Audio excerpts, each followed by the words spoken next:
Hey everybody, just Kr0nus right now.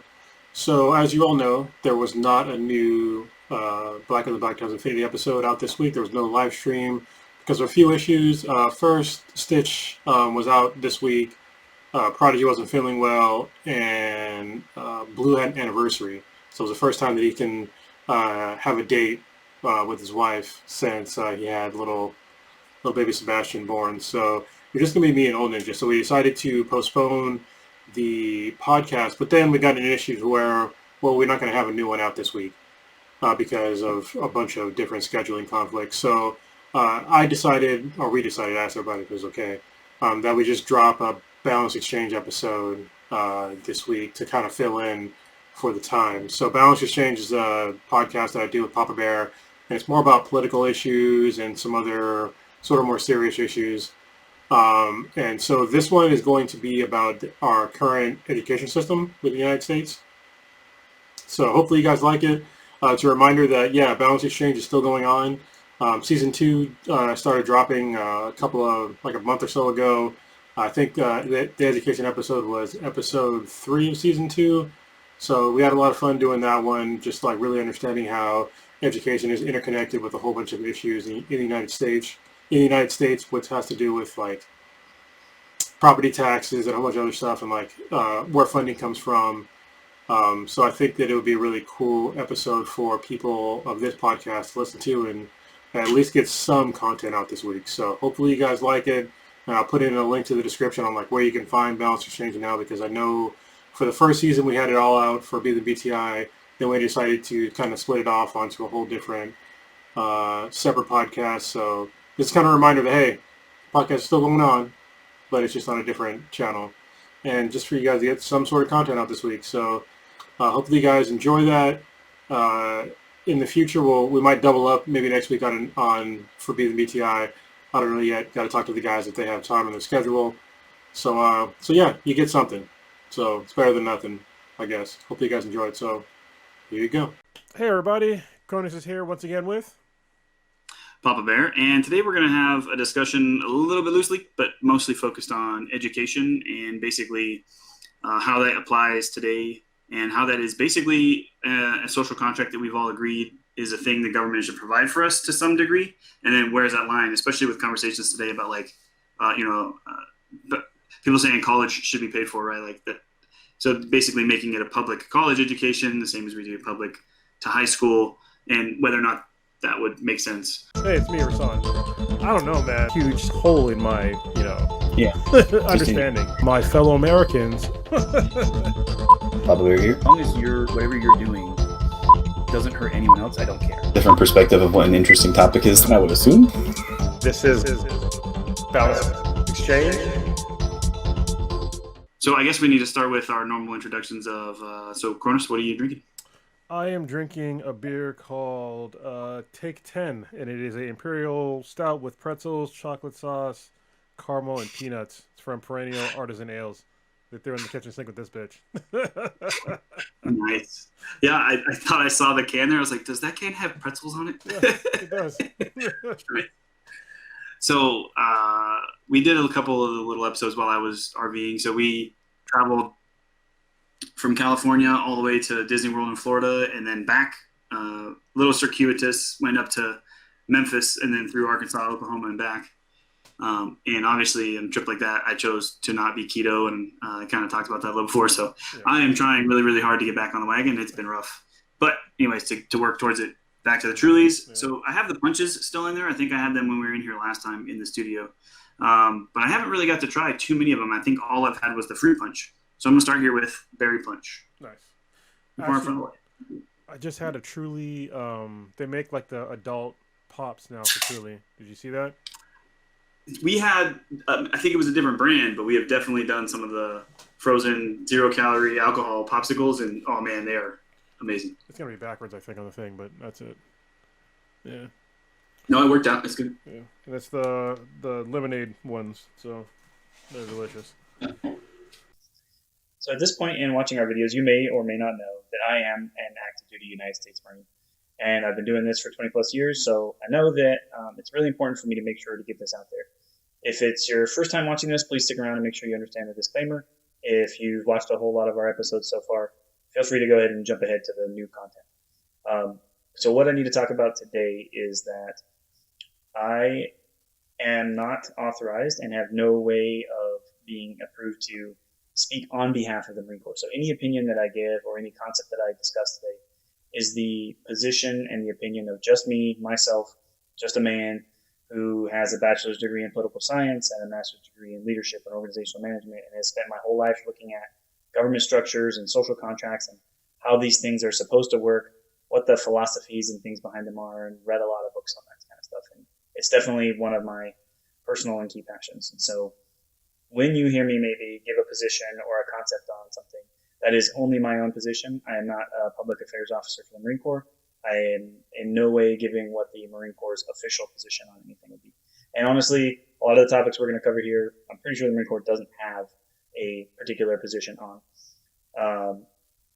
So if you do have any questions about what the Marine Corps' policy on certain things could be, you can definitely research that and find those out, or leave a comment or send us a message if you can get a hold of us somehow. We can maybe be able to answer those questions for you. So with that said, let's get you back to this week's content. And we're back. So, what are you reading? Oh, what am I reading? That's right. Right now I'm reading Sufficiently Advanced at Magic, book 2, which is On the Shoulders of Titans. And I just finished Awaken Online Hellion like a couple days ago. It is amazing. Nice. Yeah. So. Looking forward to it. But we talked through this already, right? I have to finish Tarot series. So I'm on Inferno. So it's Awaken Online. It's like the secondary series he started, and it's Tarot.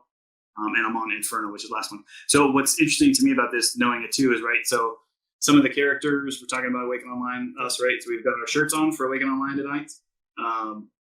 Characters from this book, for those who know enough about the series, right? Because I didn't read these in published order, which I feel like is definitely the right order. I feel like I wish I would have known the publishing order and read them in that order, because I met characters in a book I feel like that came later that I would have already been introduced to in a different series, which would have been, I think, probably a better introduction to them, and be like, oh, it's these characters I remember from this book. But now it's kind of flipped which book that happened in for me. So okay, you're talking about like the quote unquote druids that you're talking about? Yeah. So because the side quest for Frank didn't come out until after Inferno, right?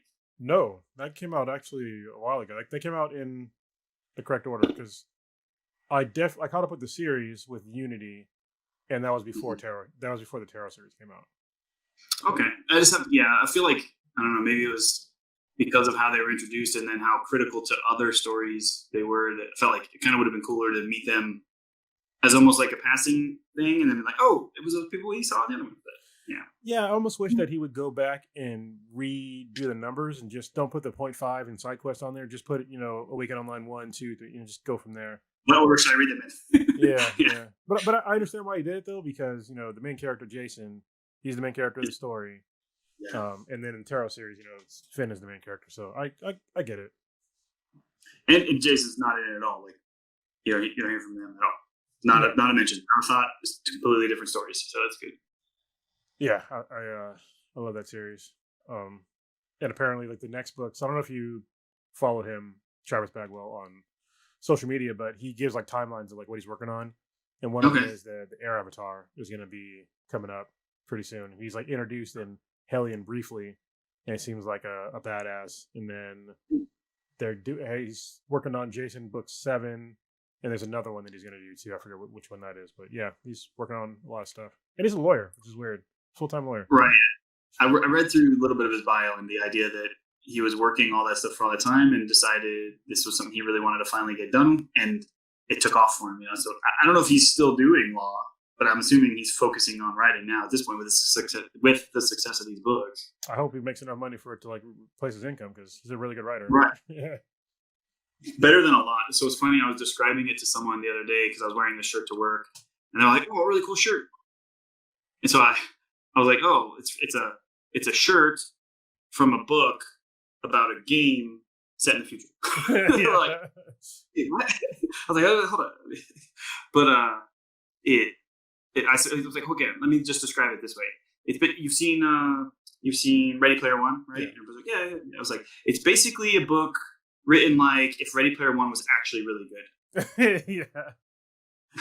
So it's kind of how I phrase it. He's like, holy crap, that's the best description I've ever heard. Yeah. One of the guys who's read both. And for me, that's what it was. Because what's cool about Ready Player One is the nostalgia stuff, Yeah. which can only take you so far.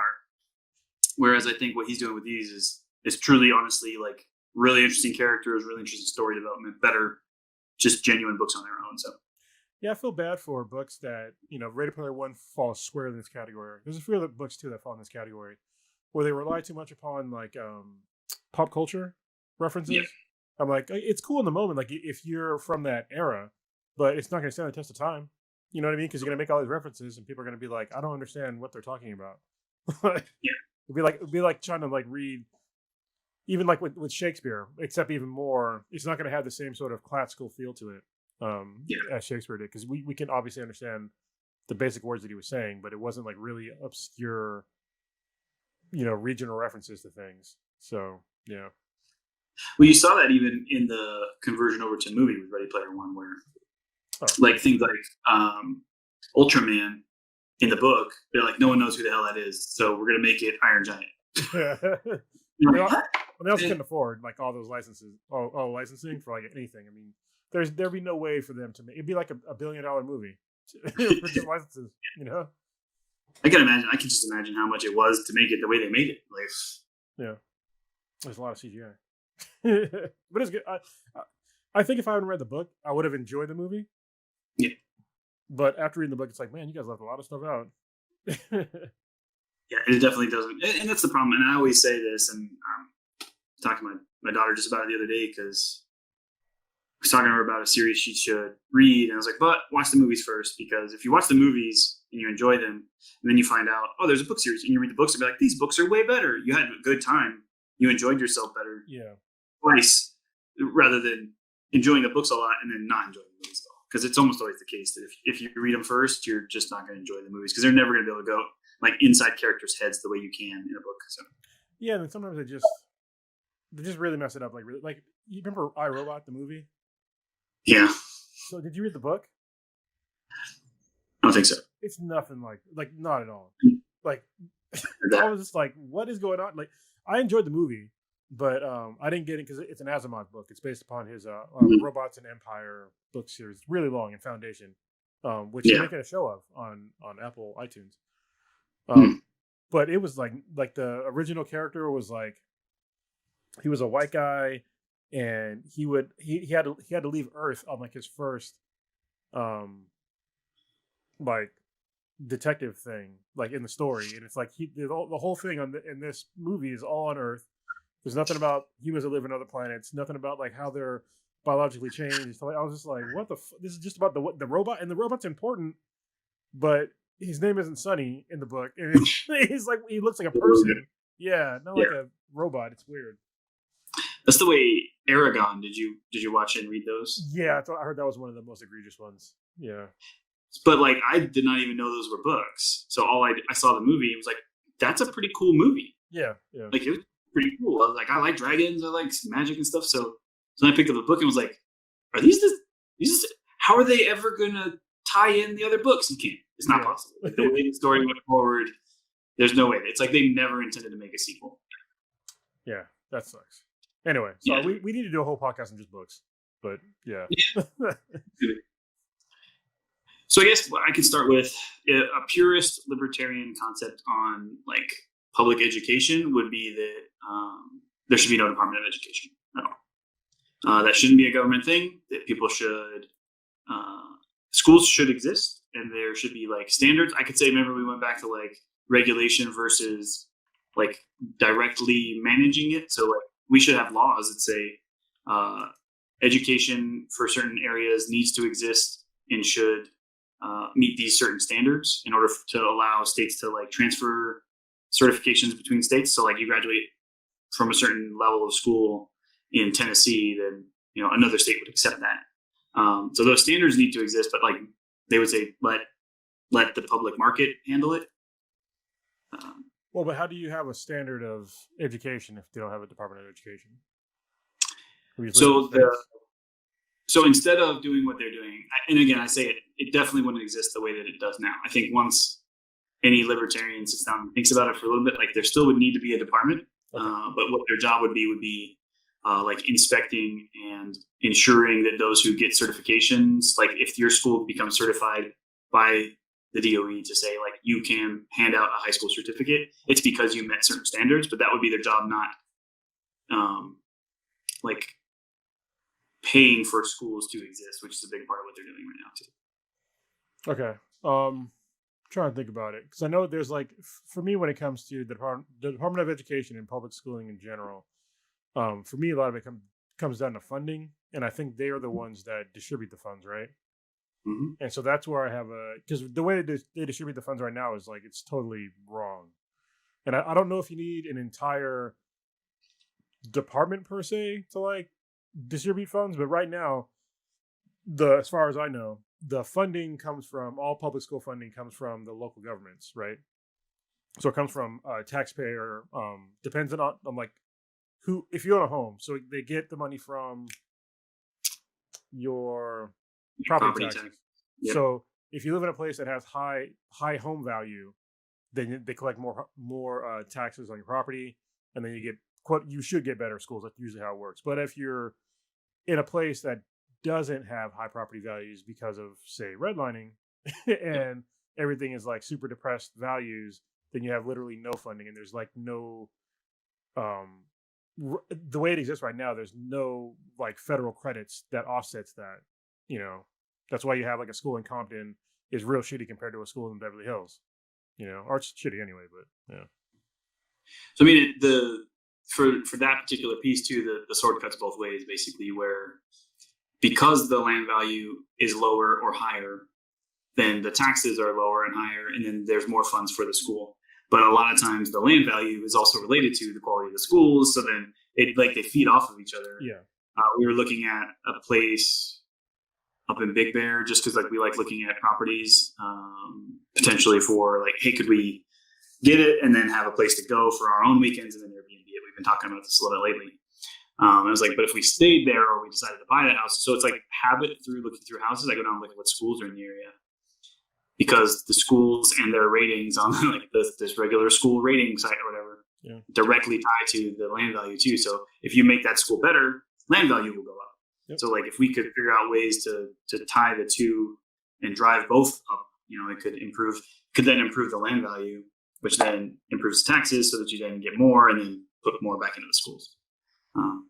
But there's also a lot of, so like I know I just voted. I was actually going to bring my little envelope I need to mail out. I got a special ballot for August for Clark County in Washington, and voted for the mayor, 3 city council members, and then the Evergreen School District like superintendent or whatever. But a lot of times on those ballots, there's like an additional tax for something or whatever to put funds into the school district for specific purposes and projects and things. And those are good ways. And what communities have to understand is what it's going to be used for. That's the gray area. Yeah. It's like, what is the money? There's every single, Democrat and Republican, they talk about transparency with everything they're doing. There's never transparency. Like it's always hidden. There's always some crazy weird slush fund, that they're using to like reallocate money. Like take for example the like the border wall, like how they were taking money away from the DOD for like the money was set aside literally for schools, and they were taking that and using it for the border wall. I'm like, yeah, I mean the border is important, but it's not that important. Like it's not that important for most people. So more than schools and educating. Yeah. I think people's concern with that becomes then, like, because I have a whole different thing on immigration and citizens, and we've talked a little bit about that too. But like, the concern becomes if I have someone who's not a citizen and isn't paying their taxes, but they live here, they're probably going to be going to public schools. We're going to find a way to make sure that person goes to school. So we're paying for their schooling, but they're not paying into the system. So that's where people get frustrated. Well, so but it's not. On some level, they pay into the system. Sort of. You can't. It's literally impossible to avoid all taxes if you live in the United States, because you have to buy something at some point, and that's going to be taxed. But you're not going to be paying property taxes though. But at the same time, you can say the same thing about any single renter in the United States. Like they don't pay property taxes. Nope. So Someone's paying property taxes on their property, though. yes, they are. But especially right now with the housing market the way it's going, it's like it's going to be a nation of renters maybe pretty soon because man, these housing prices are skyrocketed. Like where I'm at right now, like it's encroaching in the millions, and I'm just like these places aren't that great. So, but thank you for the wealth. Yeah. I saw someone posted about your general area too the other day. It's like when you pay like $2,000 a month in rent to then get up in the morning to like get ready for work, and like the street poop collectors haven't been by yet, so that you walk out your front door and step in human shit. It's like it's when your day starts really great. It's like 3,000 to be totally honest. Like if you're gonna rent, it's gonna be like $3,000. It's crazy, and it's gonna keep getting worse. Like when you have all these people that are this ties into education, okay? Because property taxes tie into like obviously money allocation, like we just said, but you have corporations that are buying up all of these properties just to rent them out again, and that's going to keep driving up the housing prices. Which is if you already have a house, it's great. I'll pay a little bit more in property taxes. I don't care because when I move, I'm going to pull out like hundreds of thousands of dollars, literally hundreds of thousands. Yeah. But if you're a new homeowner, or if you're a prospective new homeowner and you want to buy a home right now, no. Especially not where I live. Like you have to have at least 20% down. A lot of places are only accepting cash offers, and it's like, who can come up with $1 million in cash? Like, come on, man. Right. It's insane. I mean, and we've been looking at places, and we found a gem when we got this house, because even when we bought last year, a year ago, like prices were already going up. But we managed to get this for a good price, and it's already significantly improved. But my whole thought on that is like, we could sell right now, but we'd have to figure something out because we still have to live here. But then I don't think it's going to sell for that much when/if we do decide to sell in a few years, whatever. I just have to be realistic and expect that at some point this is going to kind of ramp itself back down and things will get back to realistic. But in this area, it's pretty rough too because of Joshua Tree. So they definitely are a lot of Airbnbs being bought by like corporations to turn them into Airbnbs. And that's just look at the houses being sold around you, and you just be like, wow. I think for us, year over year, it's over 11% increase. And when the houses go for like $800,000, that's a lot of money. Yeah. Like there's three houses that are for sale on my street, and one of them it just came out at like $1.2 million. Like that's what they're starting bid. So it's the nicest place, the nicest house in the block though. So it's a really nice house, but it's a lot of money. Yeah, that's a lot. And like I know that the regional. So like for this region, all of the city councils got together not too long ago to propose that all of the cities, because there's no legislation that covers like a region, and it's all being affected throughout here because of Joshua Tree and like the OHV areas nearby. It's a very resort kind of region, which is really weird. I did not know that, Yeah. A lot of travel here. Yeah.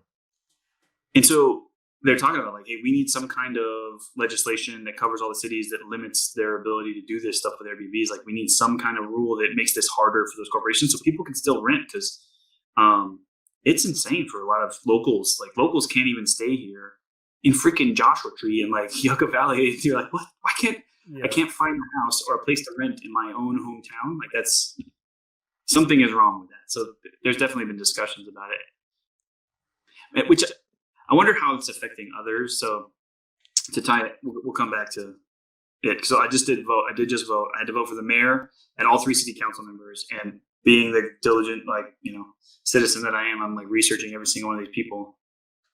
And every single candidate in their like main candidacy statement, plus most of the like articles in the newspapers, had at least some paragraph where they were talking about the homelessness situation in Vancouver. And I was like, obviously I don't live there, but I know it's a problem in lots of places. I was just kind of surprised it's one in Vancouver specifically. But I would assume, right, that a lot of that is tied directly to this same subject of like, why are house prices so high? Like, why is it so impossible to buy or rent a place? And it's got to be tied to something where there's these companies now figuring out that Airbnb is a thing, and you got travel into the region just to tourism stuff. I don't know. It's just weird. Yeah, no, I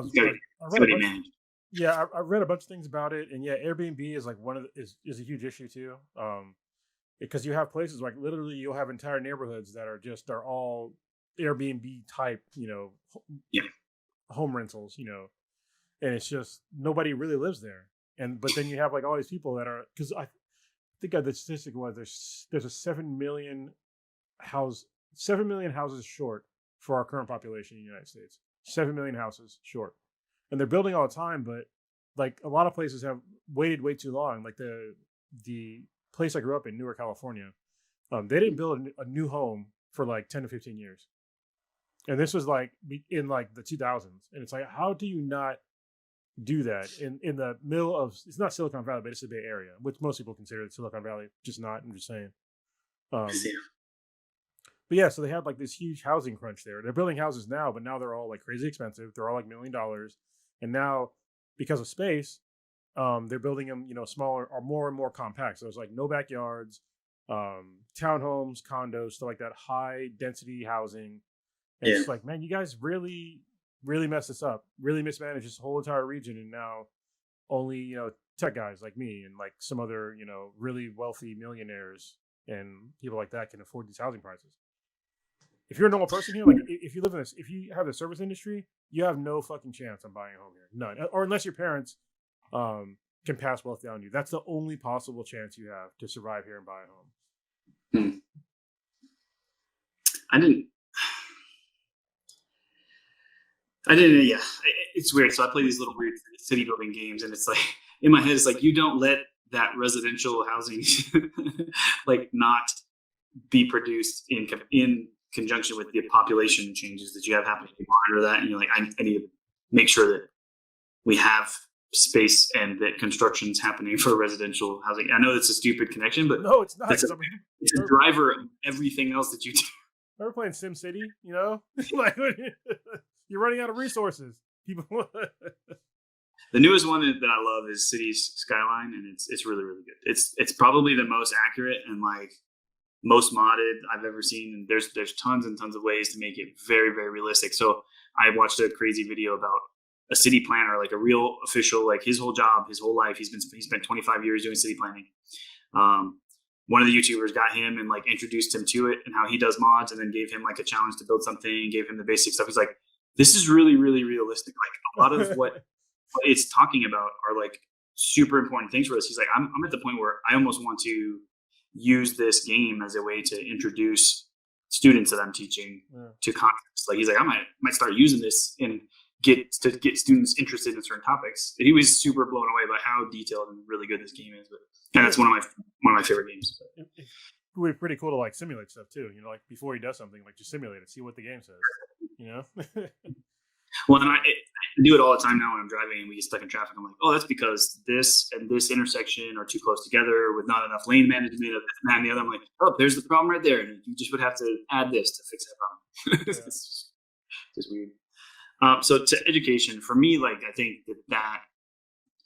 that one, we've become so used to the idea that it would be really, really hard to remove public education from our society now. Like there's no way that you could just shut that down and say, figure it out, right? Yeah, no, me personally, I would not want to remove public education. I think it's one of the most important things that America has, even though our current situation in public education is terrible, which we'll probably get into, but it's better than nothing. So. Yeah, because much like housing, and I'm going to try to watch this segue.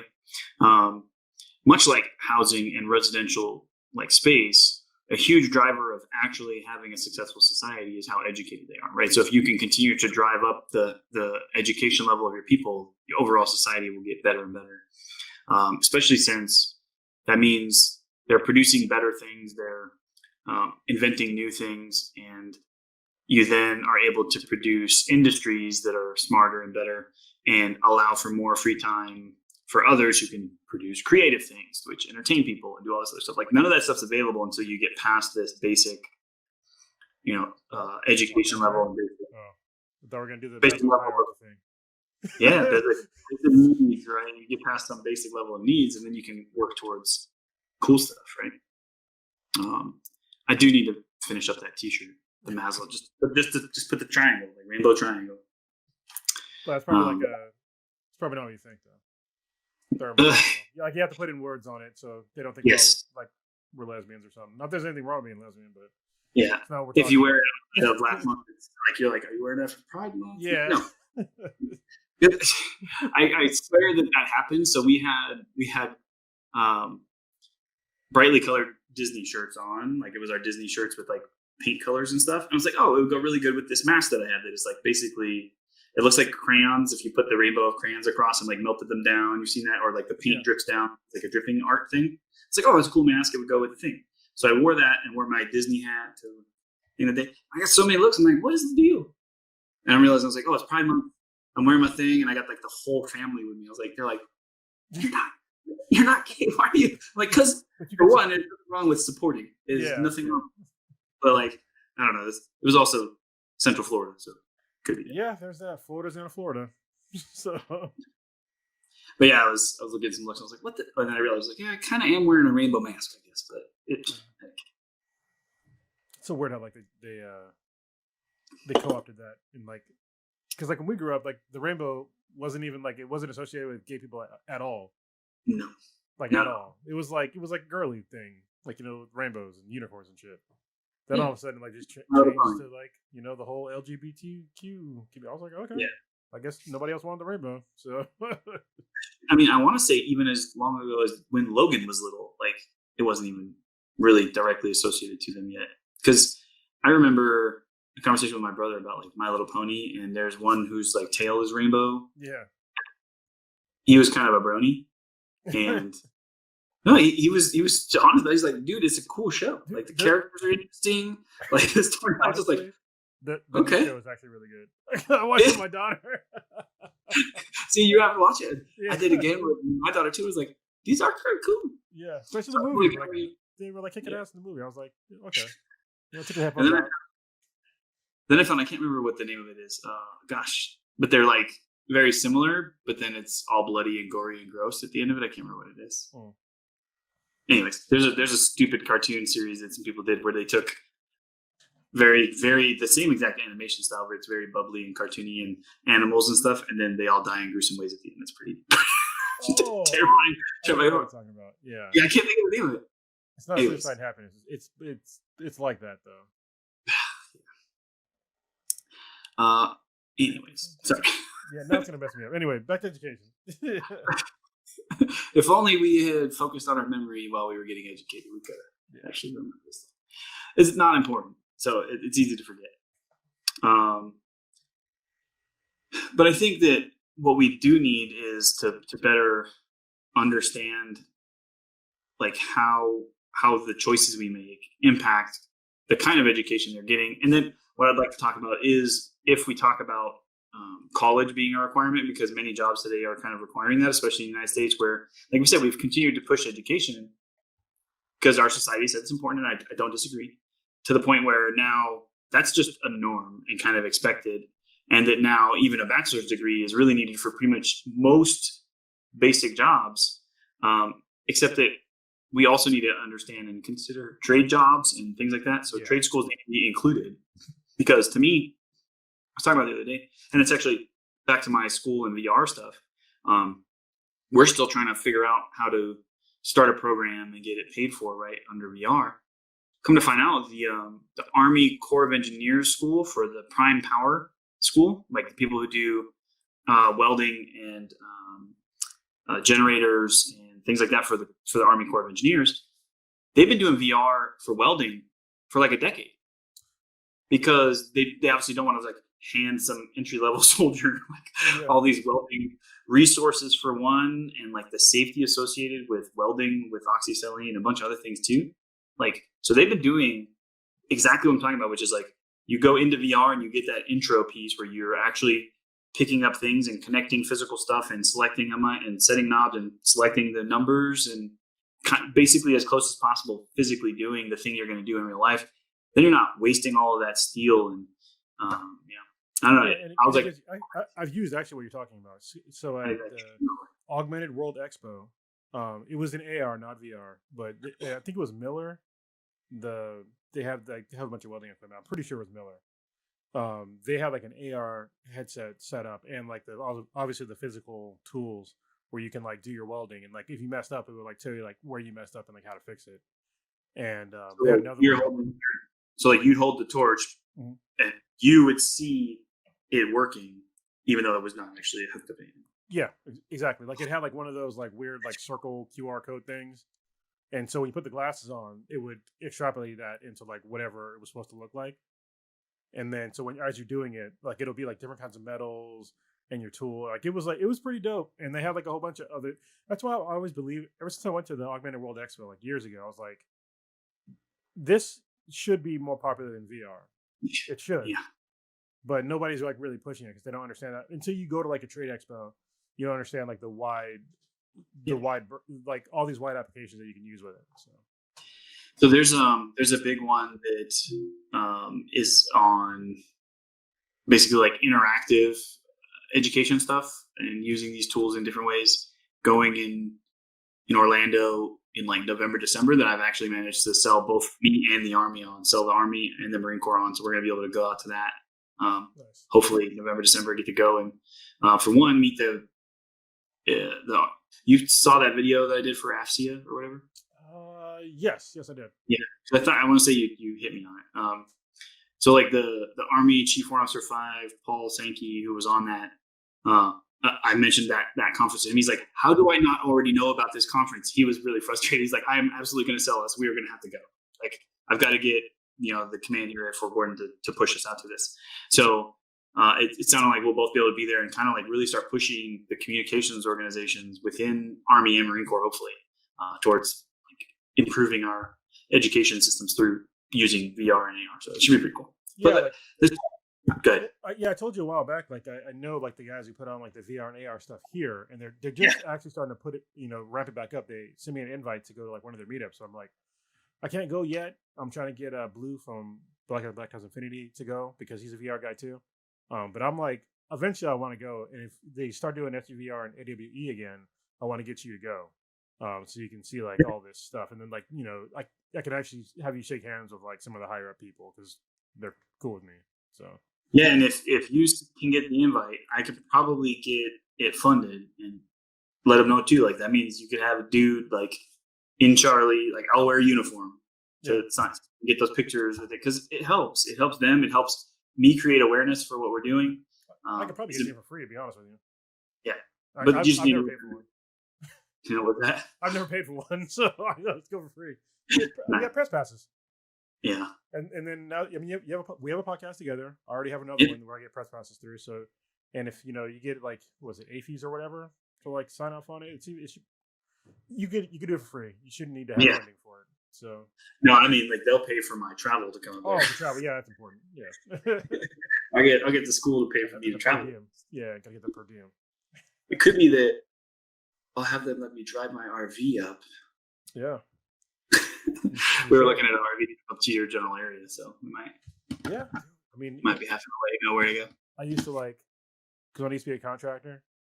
If anything was within like 150 miles of me, I'd just take my motorcycle because they still pay me miles.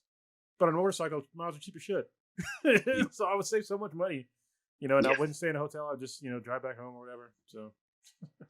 Yeah, we're doing. Do you remember? Maybe I don't remember this. Do you remember what a CCRB is? You heard of that? No.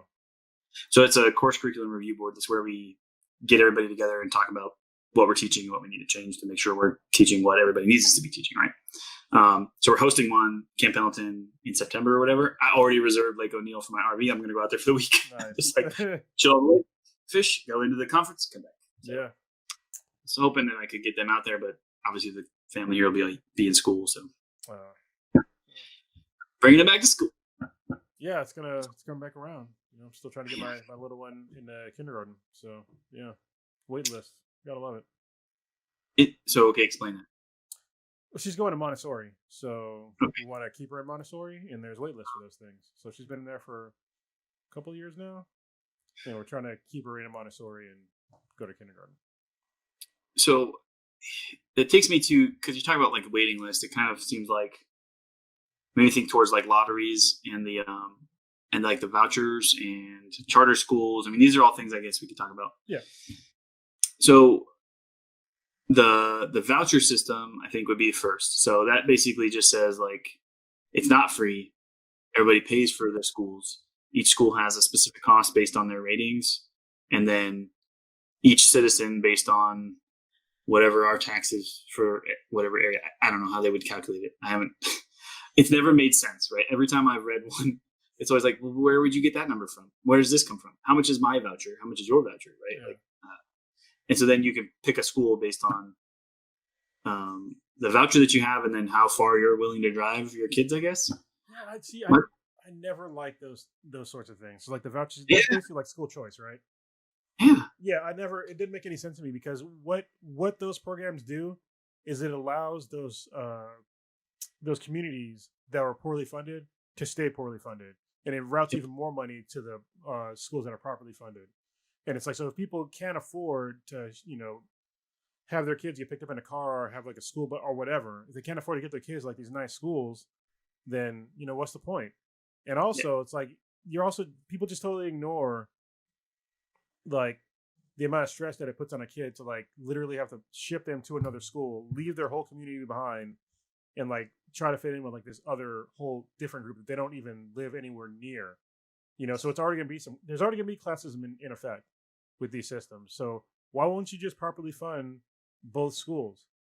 Like, to me, that's the easiest way to do it. Just have a standard for the minimum amount of funding for a school, and do that. And if some schools are getting better than others, still I get that. But right now in America, you have schools that are horrific. They have terrible scores. They're falling apart, and nobody's doing anything about that. Let's put them into these affluent schools, but it's like that's not the problem. The problem is that you're not funding these schools properly. I think so. A big part of this comes down to like accountability for the school, because the only issue I would have is we can put all the funds we want to in a school, and if it's not managed well, and you give them the money, and the money, like we talk about with any other program, right? As soon as you put money into it, it's a government organization. Is the money actually going to what it needs to? Is it being taken by anyone throughout the process and not applying to the kids so that the kids actually get an education like they're supposed to? And that oversight generally comes from parents, right? So those affluent schools, the parents have all the time in the world to be able to get in there and say, hey, no, why does my kid not have what they need in order to be successful? Yep. And that's not always the option in a lot of those poorer neighborhoods where these schools are, and they could get all the funds they want, but if someone's taking it, no one's going to be able to hold them accountable for that. Well, I don't say no one, sorry, but like it's not as prevalent in those communities to know that you have absolutely every right to go in and tell that school that they need to be providing the education that you need the kids to have. It's kind of frustrating. One other thing on it too. So right now, Cindy's teaching in a school that is a fairly poor area, and her biggest frustration is when she provides feedback and tells them like, hey, your child is struggling and needs these things or whatever, and gets zero give a shit from parents. Like, this is the opposite of how it's supposed to be. Yeah. You were supposed to tell me that your kid needs this. And it's like, she honestly feels like sometimes there are parents who like do not give a fuck if their kids learn anything or whatever, and become successful in their life, or are able to strive towards better life for themselves. She's like, that if you put effort into your kids getting smarter, they could maybe do better than you. Because I think that's where we are. Right? Like, why I work so hard is so that my kids can hopefully be even better than I am. Yeah. And I see her like heartbreak sometimes. Like, it's so hard on her. But I think the problem is, it's totally true. Like a lot of parents, obviously they are responsible for their children, right? Mm-hmm. But I think the problem that most people don't think about is like, if you're just barely surviving, like just getting food on the table, it's like, how many resources can you put towards, getting your kids higher basic education needs met? How do you, if you're working 2 or 3 jobs just to like make ends meet so you can live in some place that has like super high rent, and it's just like, I understand and I feel for them because, my parents were sort of in a similar situation when I was younger. We're poor as shit. And it's like, when you're poor, like, education is not a problem. Getting food is the problem. Yeah. So I think with that set from you, I think the scarcity versus abundance counters at 3 at least. Yeah. Because it ties to so much of what we talk about, because it's honestly a lot of times, right, the haves versus the have-nots, and then also like us versus them. And I think that it's almost like keeping that system in place helps us make sure that there is always an easy way to use an us versus them system to keep some people involved and engaged and able to understand like something needs to be done. And so you can just make it them versus those other people by just identifying the fact that there's these other poor group, there's this wealthy group, and you guys can fight against each other.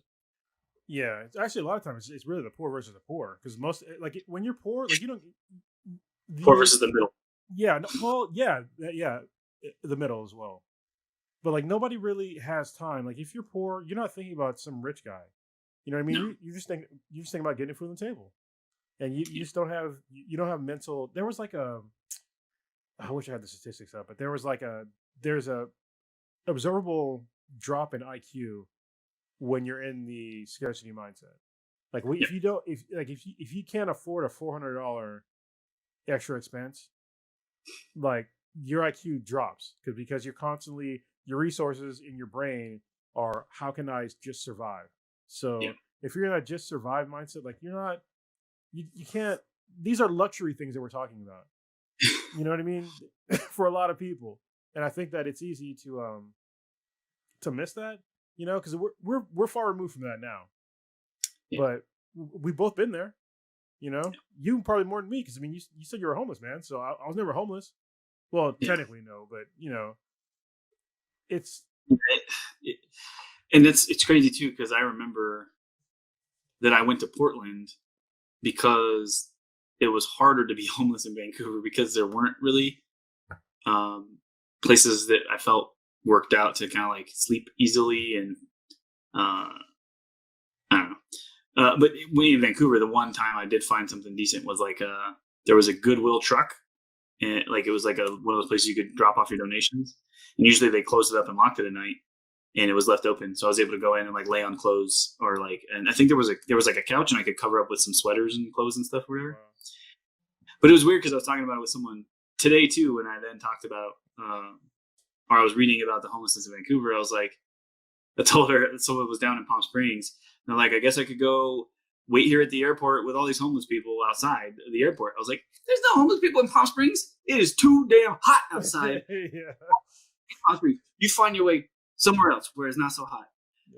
Which made me think like kind of the opposite. I remember being in Thailand on the beach in Pattaya, and like people were just laid out along the beach street, just under trees everywhere. Like there was at least 100 something people just asleep on the boardwalk type area, underneath a tree, on the beach, whatever. And I was like, it would be really easy to be homeless in a place like Pattaya, Thailand, where it's always like 80, 70, 80, 90 degrees. Like it can get hot, but it's also humid, and you can find shade and be fine. But like, it's also never freezing cold. I was like, you imagine being homeless in Chicago? Yeah. You're going to die if you stay out in the cold. Yeah, but there are some homeless there, especially like New York. They're having a huge homeless crisis, you know. And it's just like, man, it's terrible. Yeah, but when you're, sorry, go ahead. What do they do during the winter? I don't. You got to bundle up, man. You got to newspaper, shit like that. You put it on your body, man. Like it's crazy. Anyway, just getting back to like, so when you were homeless, like how many extra resources did you have to think about like your future? Or, you know, how well you're getting educated, or, you know, obviously you figured it out, so it can be done. But just think about like the average person, you know, that's just like, and you didn't have any, as far as I know, like any extra issues. You know, there's people out there that have fucking extra issues tied with just being more than just being homeless, you know? So part of it was the idea, I was too young for anybody to rent a place to me, even though I was working and going to school. I put my brother to stay with some friends because I was worried about making sure he had a place, but then I didn't want to put too much of a burden on friends who were already trying to help and take care of me. Again, probably didn't need to feel that way, because these are people who in the end ended up, you know, really stepping up and helping. And I think some of that is where the concern I have with government involvement at the federal level is a disconnect from it being a local community, like close society problem, where the solutions for me were all people who personally cared and wanted to help, right? Yeah. Not everybody has that, but what we could do, if we could find a way to make a system that says you can find that like at a close level, like you can't make it a federal program where like you go to some federal center that's managed by the central government, because it'll never be good, right? But what you can do at that level is say, you guys have to have a program to take care of them, and we'll give you some money to take care of it, but these are the only standards and only requirements. But get people who care, help those volunteers, build a system in a place, make those the requirements. Because when it's you and it's your community, like I read these things about Vancouver and I'm like, I want to go back and help fix this immediately. My heart like is like, I gotta go do something and help fix this. And there are more people who are that way. There were people there who helped me, and it was that closer knit group society kind of thing that was able to do that, until I was able to then get on my own feet and move back into, normal stuff by getting a job. Yeah. That got me out of there, to be honest.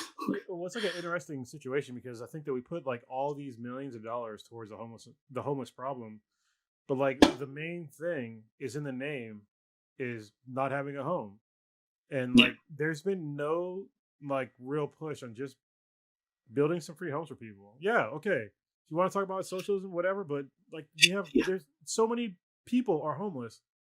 Why not just build homes for them?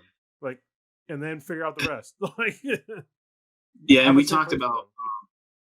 I don't think it was on the actual regulation episode. I think it was an episode later, and we were kind of mentioning it, and we talked about how we would almost need different regulations so that the housing could be cheap enough, and also not nice enough to want to stay in. It feels like it's a terrible thing to say, but I want you to be here. I want you to be safe, right? So that you can be out of the elements. Like we talked about that Chicago issue in the winter and New York in the winter, like a place where you could go and it's at least warm enough. It's out of the wind, it's out of the snow, right? But it's also not like a 5-star resort that costs a crap load of money, and somehow this is what we're saying we're going to give to homeless people, which no one would support. We're not talking about that. But you also, even a basic house, like if we built every person your studio because it meets like housing codes or whatever, like and that might even be more than is necessary, like to be a shelter from the cold and the heat, right? Well, the crazy thing is that some places do that. Like there's been like individuals that have built houses for homeless people, and the local government shuts them down because they say, well, it's not regulated, and we don't have control over it. It's like, you don't need control over it. They're just trying to help people. You know?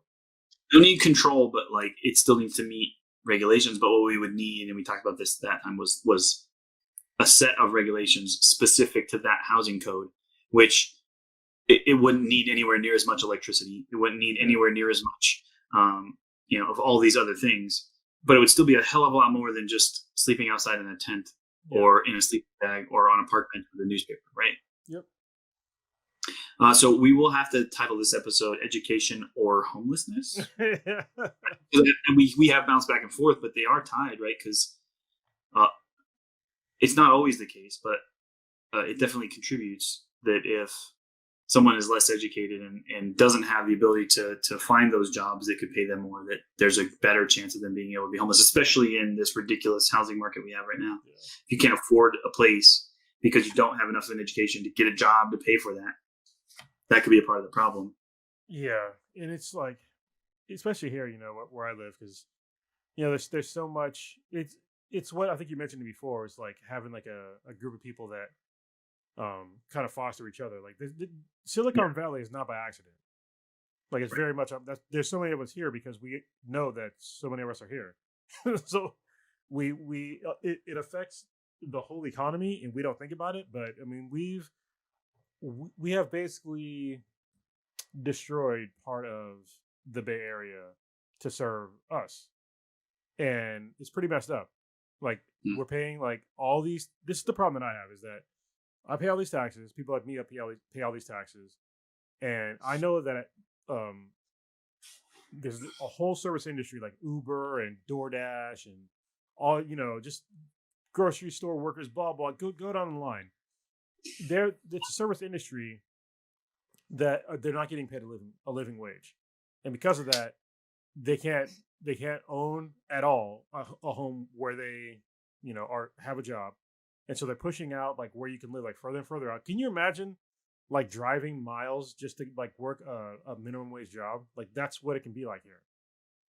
It's insane. We have people here that live like 50 miles away that work a corporate, quote unquote, corporate job, and they have to literally live in an RV or in their car during the week and then drive home on the weekends. And these are, white collar workers that have to do this. Yeah. I'm just like, people with a degree, right? Yeah, I'm just like, it doesn't make any sense. But people are just like, oh yeah, it's okay. Meanwhile, the state of California said we have like a huge surplus, and that so much of a surplus in tax dollars that they're giving away like lotteries for the COVID vaccine. That is so silly to me. Like, keep the lottery money and put it towards the people in general, people that actually need it. Not how are you gonna give away $1 million to somebody to get a shot that was free? Because it's people paying attention to whoever is saying that they need to do that, so it gets some votes. Yeah. And again, you can imagine, right? I'm going to say that, like, I can't imagine ever doing anything specifically as like a campaign item to try to generate votes. I feel like if I was going to get elected for something, I would want it to be done on merit of the concept of the things I want to see done, right? Yes. I don't want to change anything. So voting today, I was reading through the main, so like when you put yourself in to be elected, you have to fill in all these different sections. It's like prior elected positions, education, jobs you've had, like all this stuff, right? And then one of them is like, here's your statement block. You got all this, write what you want, write whatever you want to say about what you want to do. So for the school district superintendent, there were 3 people running. One's the current superintendent. One had no comment, like no information put in on her stuff. And I was like, you're not getting nothing then. Yeah, like I could go start doing external research, but if you can't even put the effort forth to fill the actual information for the official post page, which I'm telling you, like my county and the state, luckily, does a really good job of making sure the information is accessible for voters, which I have to do a little bit of work. I do have to actually go to the county website and look, right? I'm not just, it used to be included. So you would get like a manila size folder and you get a packet, right? I don't do that anymore. I'm trying to save some trees. They say just go to the website. When I sent a thing to my county election commissioner or whatever, like you need to include a QR code now. Yeah. Like you put a QR code on the thing. There's plenty of extra paper that still has to get recycled. Yeah. Put a QR code on there so I don't have to just like Google search, because other people won't. I do a little bit of work. You need to scan this and it will take you straight to the freaking voters pamphlet, right? Yeah. That's what you need to do. I'd send them an email because I've actually talked to them several times because of the issues with moving around and being a military member overseas. It's gotten to the point where like I literally have emailed directly to the county election commissioner. But one of the people running against the incumbent, I do tend to think, especially if it's a first-term incumbent in most of the local positions, I tend to try to run for that first term, trying to get reelected, because you only spent 2 or 3 years working in that position. You've probably now finally figured out how to actually make some. Yeah. If you wanted to make changes that I agree with, then I'll go ahead and vote for you again and give you at least a chance for 2. But this person running for the position said, like, the things that are wrong with our education system is we're not teaching enough history and civics. We really need to teach students about the republic and like our responsibility. I was like, yeah, it's done and done. Yeah. This one, I want this person driving education, because it's like those little things. I'm like, those are the most important. All the rest of the stuff was okay, but that like sold me. I actually, dang, I did save it as a picture because I wanted to read exactly what you wrote. Well, sorry. So I figured, like, we're talking about education today. It just seemed like providence. We talked about before. We're going to talk about education, and then I was voting for the. Wait a sec. Just because you moved too much, you went super pixelated, and I think you're almost back. My phone. Oh, because you moved your phone. Yeah. so you probably can't even show it. You can try though. Because yeah, as soon as you started moving it, like everything just kind of pixelated and stopped working well. Can you hear me now? Yeah, but Okay. you're super delay. So I'm just going to read it. Are we good? You can definitely read it, yeah. Okay. The current curriculum in our schools is lacking, especially regarding the teaching of civics, the Constitution, and United States history, as well as general world history. The basics must be taught rather than the many alternative teachings that are currently being pushed by some. Again, maybe there's some stuff that we need to talk about outside of what you think is maybe the standard norm, but the first few things made me think good stuff, right? Children need to be taught how to think, not what to think. Indoctrination is rampant, and too little substantive learning is taking place. I was like, this is awesome. Without a well-rounded education, including knowledge of how our republic works, our protections under the Constitution, and how we are all linked throughout true history, our children enter the world as empty vessels that anyone can mold for good or bad. Okay, like what the person said is it sounds really good, but you might want to research like a little further into it because if they were into like the whole like we're going to teach history and then it's gonna be like some weird patriot program because that some of the things the person wrote sounds like what like Governor DeSantis of Florida was talking about with his whole like patriot program, like indoctrination. Even though they said not to indoctrinate, I get that, but and this goes back to actually what we were talking about before the podcast started, is this whole anti-critical race theory issue. So I kept hearing all these people, mostly on the right, talking about how we're going to stop critical race theory from being taught in our schools, K through 12. And I was like, okay, well, what is critical race theory? Every time I heard them bringing it up, like nobody actually said what it was. I was like, well, what is it? Like, I just want to know what it is. So I looked it up, and apparently, like the main gist of it is basically telling history from a more honest perspective, which is not favorable for some things for America. So when it comes to like actual race issues, like teaching what really happened during slavery and Jim Crow and the civil rights movement, and even up until today, and it's not going to have America in like a positive light. But I was looking it up, and they don't teach that anywhere in K through 12 schools. Like as far as I know, anywhere in America, it's a really advanced class or really advanced course if you're going through college for a certain degree. But it's not something that is taught in K through. Because I was like, if you want to talk about critical anything, like you're not going to teach that in K through 12 more than likely. Like the most critical thing you want to teach in K through 12 is maybe in high school, and it's maybe critical thinking. For critical race theory, to me, I'm like, you can't teach a kid that. Like they're not going to understand like anything. Like so that's why I was like, it doesn't make sense. Like what are they actually talking about? And it's all just nonsense.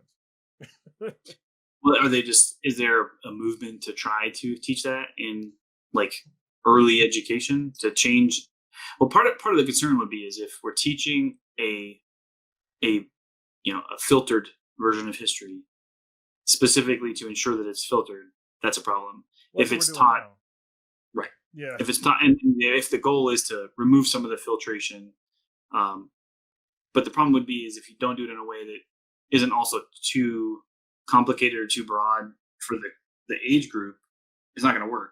So like you said, it can make sense in high school, certain things, especially if you teach a bigger world view of things, people will just start understanding like it's not, exactly the, storybook style George Washington and the cherry tree kind of things. Those are anecdotes told to help us feel community and story, but not necessarily honest and 100% perfectly true history. Yeah, because like I don't think most people really even know that most of the founding fathers owned slaves. Mm-hmm. Like the vast majority of them owned slaves. So when they talk about telling the truth in history, it's like, well, why aren't we told that in school? But they want to say all men are created equal, but back then it wasn't all men. It was mainly just white men, and definitely no women. And say again? Only adult male landowners. Yeah. And it's just like, so like from the get-go, like if you just told that in school and you're like, oh yeah, that means everybody, right? No, it doesn't mean everybody. It's a very small subset of people that meant, and I think being truthful about that, to me at this point in time, it's more important because listen, people are flawed. Everybody's fucking flawed, and we're putting like the founding fathers and other people like back in the day on these pedestals, and it's like they're just people. They made some mistakes, and so if you want to talk about just their successes, I think that's incredibly disingenuous to people that you want to be patriots as they grow up. You know, because you're just telling them half of the story. So what I think that would need to include, because what I think is key to kind of understanding those founding fathers is that while they knew that that wasn't what was happening at the time and that they could not get that to be truly 100% purely honest in the society that they existed in, that they were like, that they had hoped, right? And that they foresaw some world in which that was there. And maybe they believed that that should be true, but understood that that's not where they were today and had to make all these compromises in order to get some kind of a society which should hopefully be strong and stable and be able to grow towards that. Especially a lot of them fought like to try to get something in there to hopefully make it move towards that. I think there were enough that were trying compared to those who did want to retain the system that was keeping them in power and in position while still believing in these like Renaissance concepts brought forth by Machiavelli, where these are ideas that people should be afforded all of these basic rights, regardless of who they are, what city state they're from, or what country they're from. But they just knew it wasn't really going to happen today, and they had to build something that could be real and exist today, but then hopefully could grow. Yeah, I mean, it definitely. And they can talk about that. Like, there definitely should have been some sort of internal struggles within the founding fathers. You know what I mean? So I don't believe for a fucking second, now that I'm more educated now than I was before, I don't believe for a second that they are all just like, oh yeah, this all sounds correct. There was no arguments. Yeah, we're good. You know what I mean? Like there were definitely arguments of like what's going to go into the original Bill of Rights, and like how we want to treat people going forward, and what's the future of America going to look like.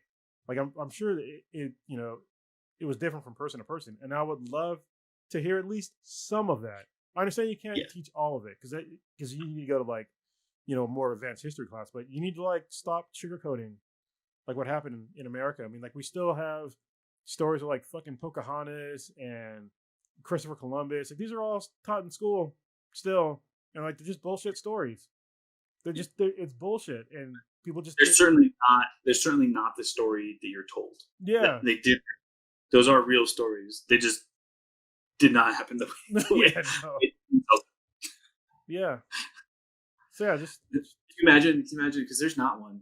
Can you imagine a Christopher Columbus done Pocahontas style? Like, because there's a Pocahontas movie. Yeah. That's not the real story of Pocahontas, but then, like, imagine what would the Disney Christopher Columbus be? I bet you they were all friends, and like he just helped them build their things up. But then they'd have to lie from the get-go. They'd have to just basically say there was like nobody here except for like a couple of thousand, savages, as they called them back then. A couple of thousand savages, but there was like millions of people that lived here. So that's another thing they don't tell you in history classes in elementary school and in high school. Like, well, yeah, you have to dig deep. So you have to dig deep. Even 400 years before, 500 years before when the Vikings first landed in Greenland, and then sent an expedition south, about as far south as North Carolina. They did not even come within 100 knots of the shore, because that far out to sea, they could still smell smoke fires from the shore. So they're like, there's a huge freaking civilization ashore there. I'm not dealing with that because I don't want to have all those people. So they sailed back to Greenland, and like we're like, hey, look, we don't want to head down the coastline right now. And so the estimated numbers is basically that somewhere between then and when Columbus landed, like 60% of the population died to some inherent plague in Eastern Seaboard. So it was before any of them came, though. So it was like they had something that just happened on their own, which then weakened them to make it easier for us to then come in and do something. So there's a good book that you should probably read. It's called 1491. you check that one out Yeah. yet? I believe I have, but Yeah. I can look history. So it was more than likely, even before like the main force of the Europeans came over, it was more than likely smallpox. Because when did Vespucci go? I can't remember. Because he did a couple of landings, but he mostly stayed off the shore and kind of just mapped the coastline. Vespucci. Yeah, because they were talking about in the book how there was like the Mayan civilization and a couple other the Central American civilizations that were here already that already had mass die-offs from what was likely smallpox, from what they understood. And like the main smallpox that came from like the main Europe like contingency, that was like it was a 5-year pandemic for the natives here that just kept dying off from like the same things. Yeah, see, Vespucci was still after Columbus, so it wasn't his. I don't know then. When did that come out? Because I feel like I recognized it as a title, but maybe I haven't. I know they just made an updated version of it, but I just read it like a month or so ago. Let me see here, but it's definitely not. The first one was not new. I think it was made in like the mid 2000s, maybe the 90s, and they just updated it. 2005. 2005. Okay, yeah. Yeah, so I feel like maybe I had, but I don't know. I'll have to go back and pull it back up if I haven't, because it's definitely the kind of stuff that I get into, and this is, maybe this is what's missing. Is how do we incentivize self-education and continuing education and like make that a thing that counts, right? Because like we spend a lot of time reading stuff that makes us better citizens and better participants in our society, but there's no way to recognize that or like say, hey, good job for like digging in a little more and finding some more information on it. I really appreciate you doing that. Here's a way to recognize you for that. You do a podcast, man. That's how you do it. Do you podcast? Yeah. I mean, I guess. No, but yeah, I totally get what you're saying. I mean, because in the tech field, like this is why I love the tech field. You can get certified in anything in tech. I mean, there's some prerequisites. You have to take like certain tests before other tests, but if you know it, you can take a test anytime you want. Yeah. So, like, did you ever do CLEP or Dante's test at all while you're active? I don't think so. I was a shitty Marine for a long time. I was good. I was good in the beginning and at the end. So what I will do for you is I will not argue with you. Did Enrique tell you about me?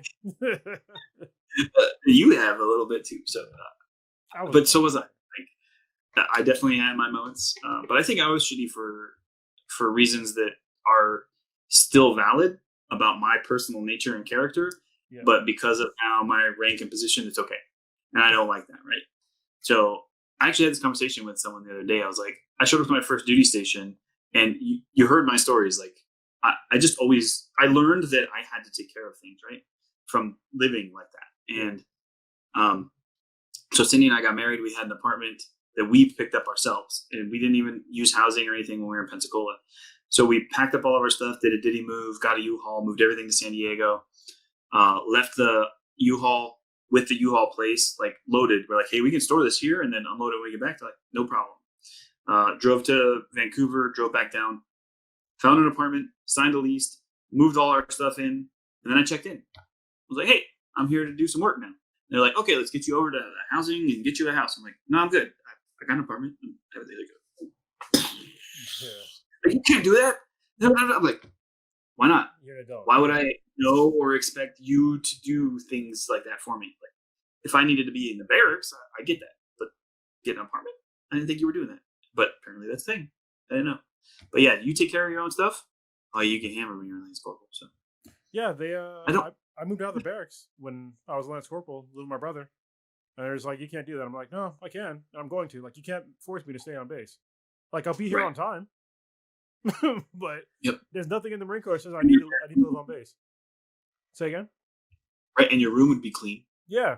So it's like it was so stupid. I'm just like, why are you forcing me to like have a room here when I don't need to like live? Yeah, I'm wasting quote unquote money on living with my brother, but I'm like, I'd rather live there than have to deal with like somebody trying to inspect my room every like week. Like, I keep my room clean. I don't deal with the barracks nonsense. Just get me the fuck out of here. So so many people day to day for me right now, even too, right? Like, still struggle with understanding that about people. Like, there are plenty of people who are still going to be really great. You just need to get your boot off their throat. Yeah. So, anyways, that's kind of frustrating. Hold on, real quick. Something I tell everybody. I tell everybody this shit when they're like, "Well, how hard was the military? Or how hard was the Marine Corps?" I'm like, Marine Corps is easy. All you have to do is what you're told. But once you have a problem with doing what you're told, that's when you have a problem. So I always put it. You only have to do 3 things, right? So you have to be where you're supposed to be, when you're supposed to be there, in the uniform that you're supposed to be in. And as long as you do those 3 things, everything else will figure itself out. Everything else is not really required. Like, do your job well? Nah. But if you showed up on time, in the right uniform. Yeah, I had a bunch of people I did not do the fucking jobs, and it bothered me too, because they would be like meritorious fucking promotions, and they had no idea how to do their job. They should have known how to do it, like memorize all that other Marine Corps shit. And I'm like, yeah, that's cool, but can you help me fucking do these routes on this router? Can you update some routing tables for me, or nope, can't do that. I can march Marines though. I'm like, thanks. Like, we don't fucking need that. So, I mean, despite disclaimer, like, I'm obviously talking a little bit of shit right now, but like, it's frustrating. Like, it's genuinely and honestly frustrating, even for someone who's been doing this as long as I have, that we still have a system that, like, rewards Marines who can't do the technical skill that we've assigned them to do, and we still promote them, keep them in, and like, I'm, as an educated, like, now as the education portion of these fields, expected to somehow make those Marines who don't want to be technical, still want to get promoted, come to these advanced courses, but had 0 experience actually doing any of these technical things, get them up to a point where they're not technical. It's like, how do you expect me to do that? They were never invested, never interested, never held accountable, never forced to do so. So this is Marine Corps education, actually. We are still tying it to education. Yes, education, yeah. Look at that. I managed to bring it back around. Yeah. But so does something like that exist within, like, standard public education stuff, where we need to, like, hold the students accountable for understanding what their goals and objectives are, what their purpose is, and why that's important to them? Do we explain to students? This is something I'm thinking about. I might have to talk with Cindy about it too. Like, do students really understand the impact of the work that they put in or don't put in? Because a lot of Marines, I feel like, just don't get it, right? And they understand that it doesn't really matter, right? So if they don't do really, really well in their technical field, they have options, they have outs, they have other ways to be successful in the Marine Corps. I don't feel like that exists, right, in the public world. Within the standard society, you end up homeless, right? If you don't really strive for learning and then push that learning towards being able to get a better paying job so that you can maybe afford one of these stupid fucking expensive houses in these places. I just managed to tie all that shit together. Yeah, no, it's good. This is a good job. Yeah, I don't think. I mean, so you're fighting against 2 different factors when it comes to that. One is that you're trying to educate children. And with children, they're not going to be able to see, like, the long distance, like, what do I want to be when I grow up? How do I want to live when I grow up? Because we're not, the way we currently educate our kids is through, like, some super old Prussian system to make workers.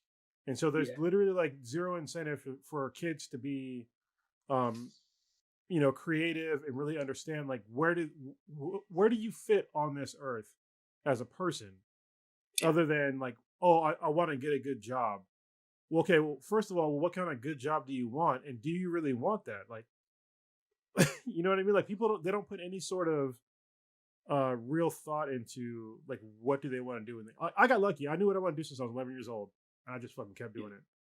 But for most people, like, I know people that are my age, they still aren't there. Like, they work at a job, yeah. but they don't really like their job. They don't know why they're doing their job. They don't know what they would do without their job. And it's like people like that for me, they're kind of lost. And even for me right now, like even though I'm doing what I want to do, I'm kind of fucking done with it. Like at this point, you know what I mean? I'm just like, I've been doing this for a while. It's been more than 20 years. Like, I'm just kind of, I'm not coasting, but it's not far. You know, I'm going to a VMware class next week. Thank goodness. Hopefully it'll like respark some shit into my brain. But I'm just like, I've seen so much shit in my lifetime where it's like, you're forcing me to care about this corporation that I don't honestly care about. I really don't. Like, you pay me money, I do a job for you. Other than that, I don't really care. And I'm obviously, we've talked about it. I'm obviously on the edge of that too. Like, I'm struggling. I'm feeling like I came here with a purpose, and I'm going to try my best to achieve as much of that as I can. I know that it's unrealistic because I have huge friggin' dreams for what I can get done, but it's not going to happen. But if I can get some of those things to start, and even if I can just get the huge juggernaut ball rolling, right? I know that thing will finish when I'm done, because once something's started and funds are allocated and decisions are made, like, nothing's going to stop that thing from happening. How good it is, not as good as if I had done it by myself by hand, but knowing that it has to exist would be cool. But it does feel like someone told me once, like, if you could, like, the personal dream should always be like, whatever you do for a hobby, whatever the thing is that you feel like you do just for fun, if you could get paid to do that, that's the dream, right? So how would you do that? You got to like figure that out. And like, you know, someone always uses the example. So you work this job, you're doing this job, and in your free time on the weekends, and when you take vacations, what you like to go do is go rock climbing, right? So you got all your gear, you got your shoes, like, you look at the spots, you're finding all the coolest climbs, you spend all your time going out. And so, like, you're paying people to show you the routes, you're paying people to train you, you're doing all these things. And while you're doing this job to pay for this hobby, you start to realize, like, I've now got skills in this, I've got practice, I've gotten better, I've got years of experience with it. Can I just get paid to also show people cool routes that I know and take people out to train? And eventually, can you transition into just doing that? So if you can find the same thing in your own personal, like, joy and interest, that would be like the life dream, you know? Yeah.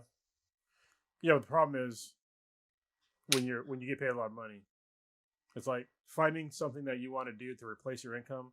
Because, you know, you get used to your income. And it's like finding something that can replace my income. It's like, man, I mean, that I'd have to blow up, you know. So, but we'll see. So part of me is moving towards a potential. So knowing our timelines and how we're looking at publishing episodes, it's safe to talk about this right now because it'll be past it mattering. We're way behind. So there's an opening right now at Copper Mountain Community College, just right up the road from here. So that if Cindy wants to continue teaching, that it's a professor of political science position. Nice. That I am absolutely qualified for, and it is part-time. So what I have to apply and then figure out what the hours would look like, what the pay looks like. And if I can do the math and go, okay, retirement pay plus whatever this equals is like a flat line, like it's exactly the same as I'm in right now, but I then would have more available free time because of, it only being a part-time job anyways. Yeah. And then the work requirement, right, is teaching political science. Like, yeah, I obviously love talking about this stuff, right? So it's really tempting, and I think that at least to understand what it would truly mean, I'm gonna look into it. So by the time this actually airs, I will know what all of this has become. But it's kind of exciting. Like, I'm thinking about it and hoping that teaching political science, and it's community college, right? So it has to be just like poli-sci 101. Good night. Love you too. We can edit that out. It's yeah, it'd be really cool. I think you obviously have a massive advantage because you're going to be retired, so you don't have to replace that much of your income. No, you know? right. that's where I'm like, maybe I should have just stuck in, but no, I could have done it. I keep thinking about it. I'm like, I could have done it.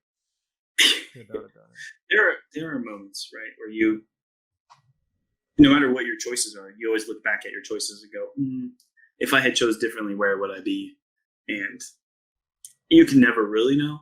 Yeah. But I think for us and for, what I've done to this point, and it doesn't mean I'm done. I think I can still always do more. That the Marine Corps has been great, right? And I think it's a great organization. But I think like many big organizations, especially many DoD organizations right now, they need to get out of their own way a little bit. We're stiff right now. We talk about change, but we're, like many old organizations, really, really resistant to change. We think we've been successful for so long. We must be doing it right. So it's really hard for a lot of people to accept it. We probably should change some stuff. Yeah. So that's the fight. That's the fight I'm in right now. But I think that, like I said, the change that needs to happen will happen, and the change that doesn't should hopefully be resisted. And that's part of why, systems like ours work. And people are frustrated. I'm talking to people right now trying to change stuff, who want to change stuff along with me. They're like, it's so hard to change stuff. I'm like, if it's important and it's a change that has to happen, and we know it has to happen, we can change it because people will be fired up about it enough to make that change. But then if it's a change that's like maybe, but might make problems too, there'll be enough resistance to it to stop it from happening. Yeah, people will take any small problem and blow it up, and that'll cancel all your shit. Yep. Like, and I've said some not nice things about the Marine Corps. The problem isn't that everybody in the Marine Corps was bad, because definitely that wasn't the case. Is that I just didn't have enough good leaders. That was the problem. Yeah. And like I had one really good leader, and then he left, and then I had a terrible leader after that, and somebody that had nothing to even do with like what I was doing, and it was just like, I don't have to deal with this. I don't have to deal with this. Yeah. So what's really interesting too is that most people, potentially even you included, like would actually have a really hard time defining exactly what that meant, right? So you had one that you knew and you felt was a great leader, and you had one that and you felt was a terrible leader. But then like to sit down and like itemize the list of why, that's really hard actually. I can definitely itemize. Yeah. But I bet even doing that though, you probably still only hit 10% on both sides of the things that happened and that you felt and that occurred, and there were their actions and there were their inactions that like actually led towards that understanding. But it's still probably only like 10 to 20% of what really led to it. Most of us don't truly understand, and myself included, what like really good leadership looks like. I know what I think it looks like. Yeah. But that's again what I would want from a really great leader, and that's not always the same for everyone. Yep. So, because to some people, like you look at actually, did you watch Black Widow yet? Right, you said you did. Yeah, I did. So it's like a big part of what they talk about in there is like a very strict and controlled and mandated system is the only way for things to be stable. It's like Empire versus Rebels, right? Yeah. Where there's a foundational group of people within those storylines that say like this chaos of this free system is so frustrating and so terrible and so chaotic and scary and dangerous that this really structured, really strict, just tell us what to do system is better. But then there's the other group is like, just leave me alone. Yeah. Just leave me alone, I'll figure it out. But then it also means a lot of the people who are like, just let me figure it out, they're gonna be homeless and maybe die because they didn't have a system in place telling them, no, this is how you do shit. Come here and live in this house. Yeah. So where's the line? Yeah, I totally get that. But I mean, you have to know. I think, to me, one of the main tenets of being a good leader is understanding like who you're leading, and understanding like there's certain people that they need different leadership approaches, and it's not always like carrot and stick or the nail and the hammer. Like sometimes you need to give people autonomy, and you have to trust them with autonomy. In the Marine Corps and the military in general, it's a little bit different because you don't pick and choose. Like you don't apply to join the Marine, not really. You know what I mean? So when you get new Marines, the new Marines that are coming into you, you don't read the application. Like, oh no, this guy's in for me. Fuck that. They're just gonna sign your unit. You know what I mean? So it's a little different. but you should still know like who you're leading, and if you're gonna take time and like set aside time to like bring them into meetings and talk to them one on one, then you should probably understand who the fuck you're talking to. And I'm not saying that like in a pompous way, but just know like their basic circumstance in life, what they're good at, what they're bad at, and just know those basic things. And if you're not willing to know those things, then don't try to take some fucking half-assed proactive approach on every single Marine's lives that are in your unit. Then just be the hands-off guy. But don't sit there and try to like tell me how I'm all fucked up or some of the Marines all fucked up when you have no idea what I even do from day to day. Like, you have no idea. And that's what got me. Like, yeah, you get that sometimes in the corporate world too, but in the corporate world it's a little different because when it comes down to autonomy, like I will never work for any place that micromanages me even at the smallest level. Like I need complete autonomy. Like you tell me what to do, I'll do it, but don't tell me like the exact way you want me to do it. Like that's just not gonna happen. Like you can find somebody else for that shit. So that's just not the way I operate. And obviously I'm in the same place at this point too. Like this is what you hired me for. Yeah.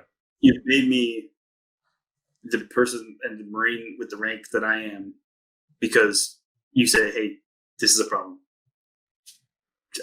Go get it. Obviously, if you knew how to fix it, you'd already be there. Yeah. So that's why you had me for. So just don't sit there and tell me exactly how to do it. And then it's still frustrating because a lot of people are obviously senior to me, are the people who make the decisions. But like I told them, I was like, look, you have absolutely every authority to make a decision contrary to what it is I'm advising you. It's probably not a good idea. Yeah. And I've been doing this for 27 years, like this thing, not doing all kinds of stuff. So it's up to you. You can make a choice, but I'm going to do this. I'm going to put myself on record as advising you contrary to what it is that you are deciding. And trust me, if things fall apart, that will be known by all. But that's pretty poor leadership. But yeah, it shouldn't have to be that way. It's like you need to just trust in the people that are underneath you, and if you don't trust them, this is military specific. If you don't trust them, then you need to figure out a way to either gain their trust or just fucking correct them. You know what I mean? And you have to figure out like a way to do that. But that's a leadership quality I think that most Marines don't have. Like if you don't trust somebody, I think in the Marine Corps it should be even more extreme. Like if you don't trust somebody, like what are you even doing? Like seriously, yeah. So there's a book that I keep pushing, and it's one that a lot of more people are reading, and it's really good. It's right to this topic, which is called The Speed of Trust. Mm-hmm. It's by Stephen Covey. Really good leadership writer. Like he writes a lot about personal leadership and like organizational stuff. I want to say he may have written one of my favorite ones too. No, that's a John C. Maxwell one. So 360-degree leadership is probably my favorite one. But Speed of Trust is really, really good too. Because it talks about where you slow things down by that lack of trust, right? If you can trust in whoever it is that you're tasking to accomplish something, or whoever it is that you're conveying information to accomplish what our goals are, to understand what our system is. I trust you to be working towards the same objectives. Things happen faster because you're like, I'm putting it in right now. Yeah, it's downloaded. It's a good one. So like, and it teaches you like lots of like concrete lessons too, which is really hard. A lot of the leadership and like self-development books are very like anomalous, wishy-washy concepts things. Where I felt like that one was, if you do this, it helps. If you do this very specific thing, it helps. And sometimes we need that. Like I need to write a thing. I'm like work on that thing so that I can get better, and then you can move to the next one. Because if you're in leadership positions, which even you are, right? Like what's weird is most of us think we're not, but we are. Then if you're invested in it and interested in it, you're constantly working towards like getting a little bit better. How do I get a little bit better at doing the thing that I'm doing? So it's good. Yeah, it's helpful. I totally agree. Because like the team that I'm on right now, on the technical level, I trust everybody on my team. We had two guys that were wishy-washy. They're on the team no more. So like, and all of us, we do our own thing. When we need help, we can call on each other. But it's not like we don't need. Well, we have a manager, and he's a cool guy, but it's like we don't really need a manager. You know what I mean? It's like if we had no manager, it wouldn't. Except for like top cover, and even then, like the amount of times we actually need top cover is very rare, and it's just like, we don't really need. It comes back to like bullshit jobs. I think that most manager jobs are just kind of bullshit because they just, especially when it comes to like knowledge workers, like you don't need like a dedicated boss as far as I'm concerned. And I like my boss, but it's just like I don't really need him in like my day-to-day lives. Like he's never said no for like taking days off. That's like the main thing I need him for is like taking days off. Or if there's like some big case, like we'll talk about it briefly, but it's like it's not a big deal, Kind of had that conversation. We were talking through structure, and there are several layers of like administrative positions, and it becomes like. So I get it if you're dealing with students, think entry level Marines, right, coming in through student processing, and before you even get to your very first unit, and imagine you have 800 of them, right, at any given time. Yeah. There is absolutely someone who's in trouble for something. There's someone who has a problem with their family. There is someone who, is struggling with something. There's someone who's needing to deal with their emotional issues and stuff. But like, how many Marines do we need to dedicate to that requirement to help these Marines with that stuff? And that's hard math. It's really, really hard to figure out. So trying to make sure, because at moments you'll have like way too many people who are like, nothing's going on right now. Everything's good. Yeah. So where can I fit myself in and help with other things? And then it's like there's shit storm happens and there's 40 people who are dealing with problems and you're like, we don't have enough people to deal with this. I need some people to help us out. It's a really hard thing to math out. So we were just dealing with that recently. That's why I thought it was an interesting point, because sometimes you feel like, what are you doing? Why are you even here? But then like there are those couple more like, well, then there was a reason for it, but then like really how much? Yeah, but then it's like it's kind of different, I guess, because we deal with that for them instead of being like, go deal with your shit. Well, because but part of that comes down. I mean, this is where we take, at least I take some things for granted. Like I'm in my 40s, so obviously I deal with my own shit. In my 20s, when my late teens, I did a terrible job with like most. Like I think the best decision that I made when I was young was join the Marine Corps. All because I knew that, hey, like I'm not going to college. College ain't for me. I don't know what the fuck I'm gonna do. I know I'm not gonna flip burgers, so might as well do something important. Marine Corps sounds pretty badass, so why not just join the Marine Corps and see if we could do some computer work in there. And it worked out, but it's not an easy path, and it's not a path that everybody can do. So when people ask me like how did I get to here, it's like it was a lot of hard work. Like I remember I was doing jiu-jitsu with some kid. He was in his early 20s. He's like, oh, you work from home, 4 days a week. Like, how do I get there? I was like, 20 more years experience? Like, what the fuck is wrong with you? Like, you think you're just going to automatically, like, walk into a job and work 4 days a week? Like, are you serious? No, man. Like, you have to work your way up. But they have to trust you to be able to, and I work from home. So it's like, trust you to be able to work from home and only work 4 days a week. Like, you're not going to get to that trust for a long time, man. So you gotta grind a little bit. And it's very difficult to get around that. There's too many who are still averse to change with the work from home stuff. But as a chief warrant officer, I think that the closest we get to that core is kind of on that same level where it's like, I got to go take care of some stuff. Yeah, chief warrant officers, they're always ghosting. No, yeah. Like I've looked at the problems and said, this is more important. And they go, you got judgment at this point. Go take care of whatever that thing is. Like there were plenty of moments this last 2 weeks. I don't know, I guess, was that just that long of a week that it felt like 2 weeks? Like, no, yeah, the last week where I was not in some meeting or something, right? And they're like, where are you at? I was in a classroom teaching this thing that is way more important than whatever dumb meeting you expected me to be in. All right, that makes sense. Yeah. So I spent a lot of this week. We got new warrant officers on deck. I went and I taught some BCOC stuff and teaching learning strategies to make Marines think like you're responsible for your own learning if no one ever told you that. Yeah. It's pretty cool. I think being an autodidact is like, I think a thing that most people should strive to do. And I think that most people, they just want to, but people, so I get it. Some people need it. Like they need that structure. This is what you do. You go step A, then go to step B, then, so on and so forth. But it's like you can just skip a bunch of steps, and if you and do the shit on your own. But yeah, some people they just it's not surprising in the Marine Corps because when you join the military, you're doing it for a structure, right? Yeah, you're kind of looking for that. What you're looking for that guidance to help you, or that structure to help you get through, like we talked about that first, those early years in your life, maybe where you're kind of like, what am I doing? And it helps you give that structure to, this is what you're doing, get you through those for a lot of people. But like, it feels like a lot of people just hold on to that forever. And it's not necessarily a good thing for them or for the organization, but it's not everybody. Again, it's just some people.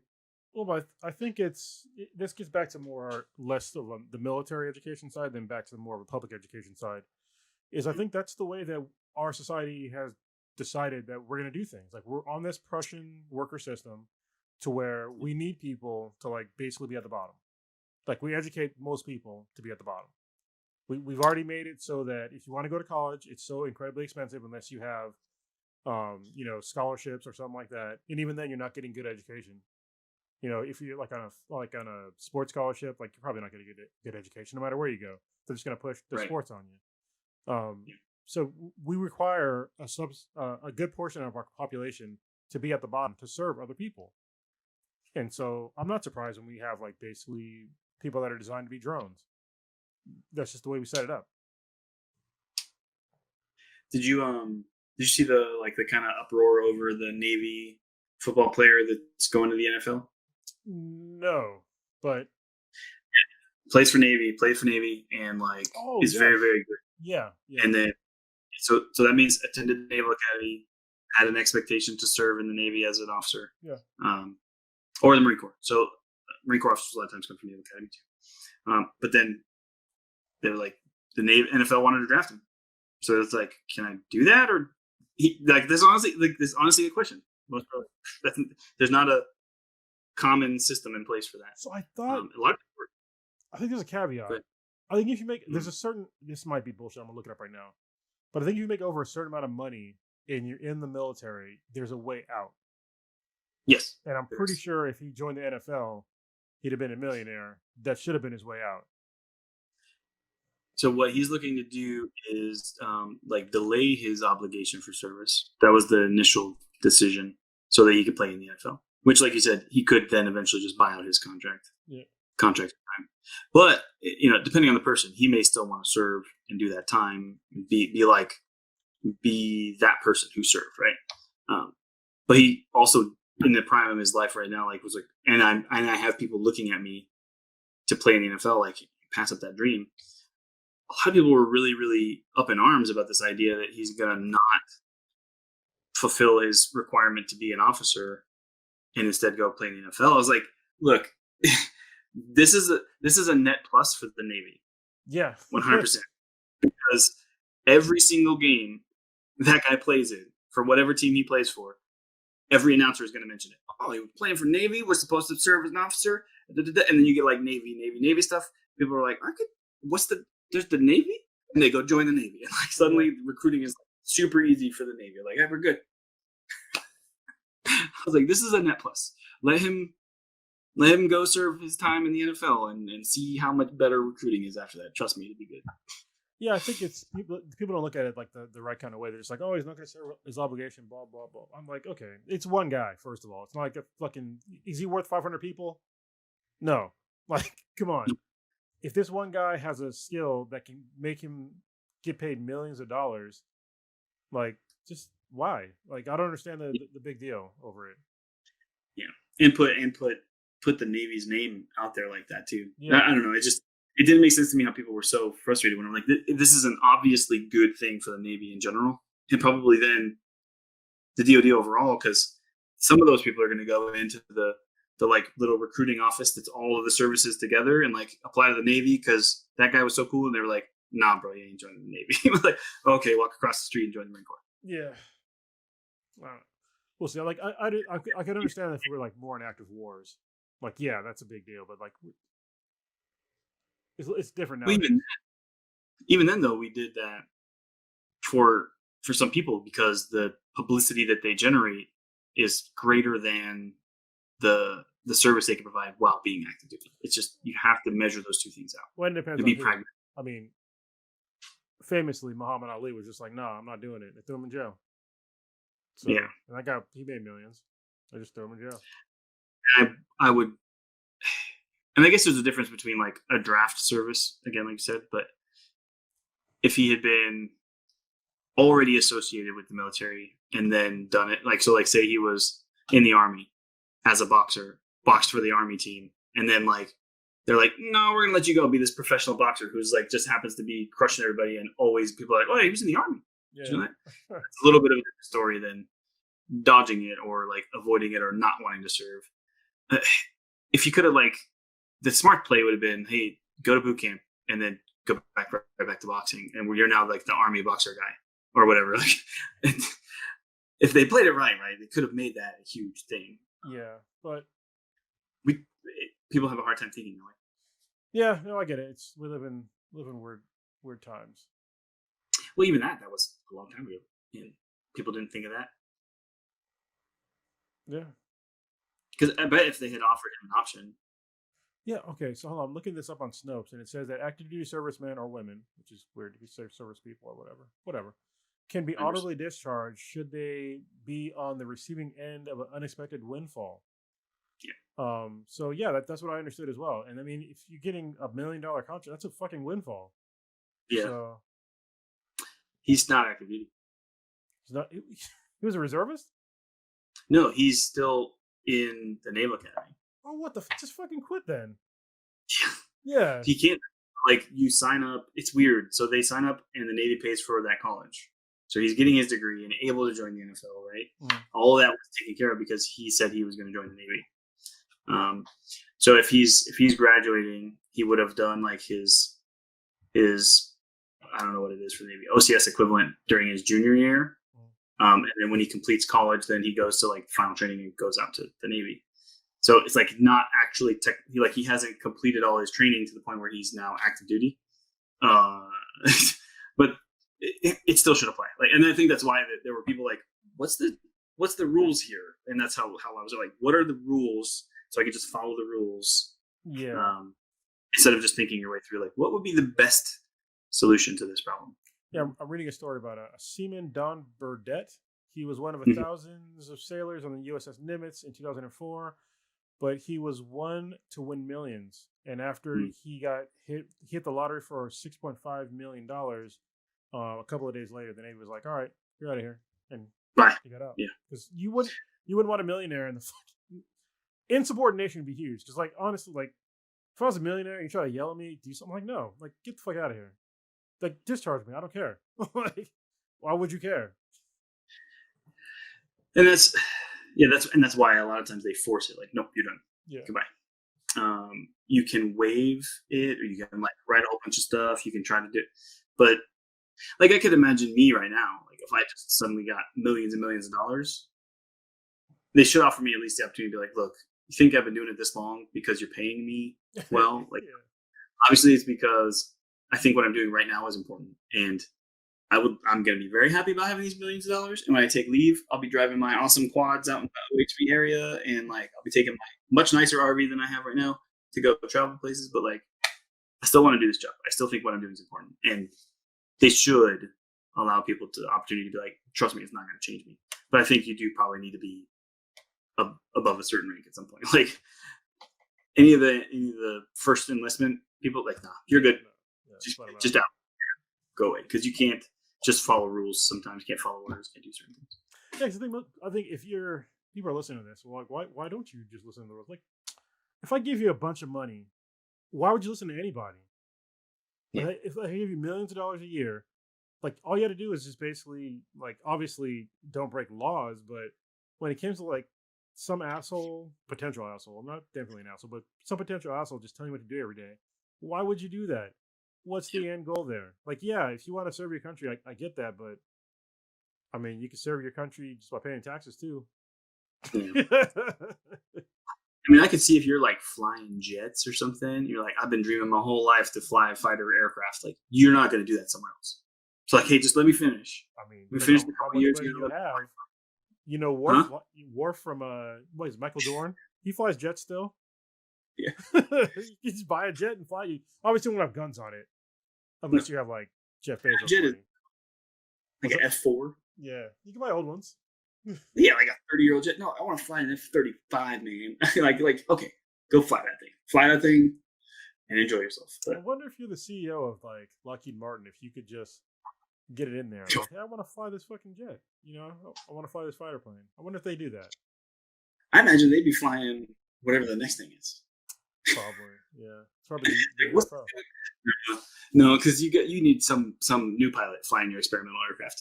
Well, I mean, yeah, but you have to. I mean, after you know that it's safe. I mean, we just saw, you know, Branson. I was messing up his last name. Yeah. The Virgin guy. He just flew up into quote unquote space. It wasn't really space, but it's close to space.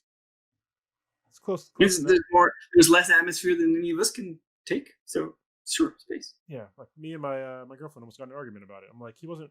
I mean, he was up there, but it wasn't really in space. Like he was definitely still in. Yeah. He didn't even break orbit. So right. I think balloons have gone higher. Yeah, but it's cool. Don't get me wrong. Yeah. Cool. Yeah.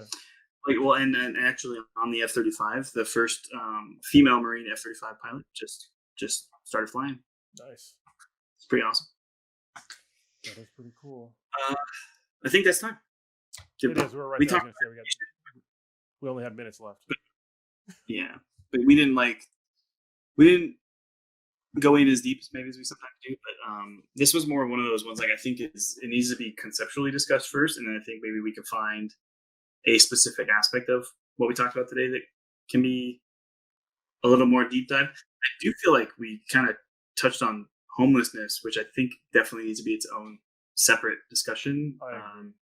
Yeah, because I think it applies to, and I think all of the things we talked about were so closely woven together. The housing issues, which ties to homelessness, which ties to is maybe caused by education, and then we talk about how education and like the value of the homes going up should then equal like your property taxes, which then goes back to the schools.